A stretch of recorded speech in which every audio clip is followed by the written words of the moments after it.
Welcome to our tutorial on the qualification screen. This screen allows us to see a complete overview of a customer's information immediately when they contact us.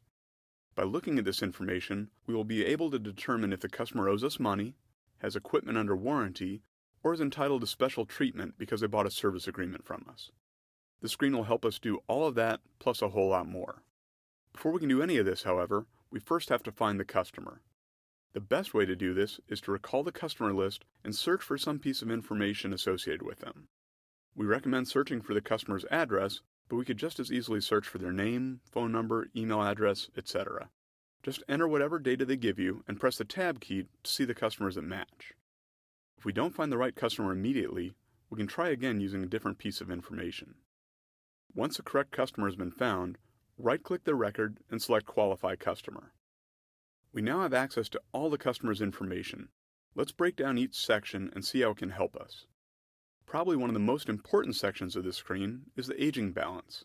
This section shows us if the customer owes us money, how much, and if they're past due. While we might not deny service to a customer that owes us money, this is a perfect time to collect it. If the customer disagrees with the amount and wants a breakdown, it can be accessed immediately by using the Display Statement button. We can even view past collection notes and change the customer's credit rating using the Collection Manager. Please note that if you're integrating with QuickBooks or Peachtree, that these balances are coming from your accounting software, so even the balances for invoices that were entered directly into those packages will show up here. The Address Information section will show us the customer's location and billing address, so we'll know exactly where we're going. Be sure to check for email addresses and phone numbers here as well. If the customer is missing one of those, or just has a new one, you can add it by going to the Activities button and selecting Edit Customer Information. Save the customer record and return to the previous screen by clicking the Qualify tab in the list of open screens. Notice that although we just updated the data, it will not show on the screen until we refresh it. The location notes can show us other information that might be important to us, such as the customer has a mean dog or that we'll need an extension ladder. The General tab also provides some essential information. It shows the terms, so we know if we have to collect when we do the work or if we'll bill them from the office later. The customer's credit rating is also viewable here, as is the geographic zone the customer is in, their discount percentage, and their salesperson.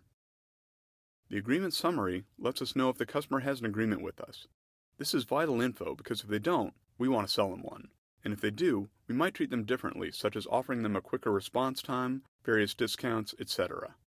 We can also see if a scheduled visit is due soon. If so, perhaps we can combine their current service request with that visit and save ourselves a trip. This is a fantastic way to boost our profitability. To make this happen, or to get more details on their scheduled visits, take a look at the Agreement Details section. Here, we can see everything we are planning on doing for the customer and when it is scheduled to be done. This is also where we can right-click on a scheduled task to create a dispatch for it now. We can even click on the agreement number in either section to instantly edit the agreement if necessary. The Equipment section shows us all the customer's equipment, so we can easily see if a piece of equipment is still under warranty or is older and is a good candidate for replacement. Either way, it might change how we prioritize the dispatch and which technician we send to do the work. This section is highly customizable, so we can resize fields, rearrange the order, and even perform sorts on it to get the layout just perfect. Of course, we can also double-click any piece of equipment to edit it here as well. The History section lets us quickly view what we have previously done for the customer, who did it, when it happened, and how much we charged them. This can help us identify callback situations or reoccurring problems. Note that the history flows automatically from the invoices created in ESC, so if we need even more detail, we can immediately drill down into it by double-clicking the record. Speaking of invoices, the Invoices and Quotes section gives us a complete list of every one ever created for the customer in ESC, and lets us recall them by double-clicking. This can be extremely helpful to remind customers of previously unaccepted solutions we quoted them, or if the customer wants another copy of their invoice. The Dispatch section is a great way to see all of a customer's past dispatches. By clicking on each dispatch, we can see the full dispatch notes, as well as which technicians were assigned to it, when they arrived, how long they worked, etc. This is also a perfect way to check the status of open dispatches. Just look for dispatches without a completed date, then drill down into them to check the schedule, or view them on the dispatch board. Using the Attached Documents section, we can quickly see any pictures, documents, or data that has been associated with the customer. This effectively removes the need to keep any filing cabinets in the office. Just double-click the attached document to display it. This can be extremely handy for keeping track of permits, inspection forms, pictures of equipment, and correspondence with the customer. The sort code section is used to display the groups the customer belongs to. This information can be helpful when dispatching if we give discounts to veterans or AARP members.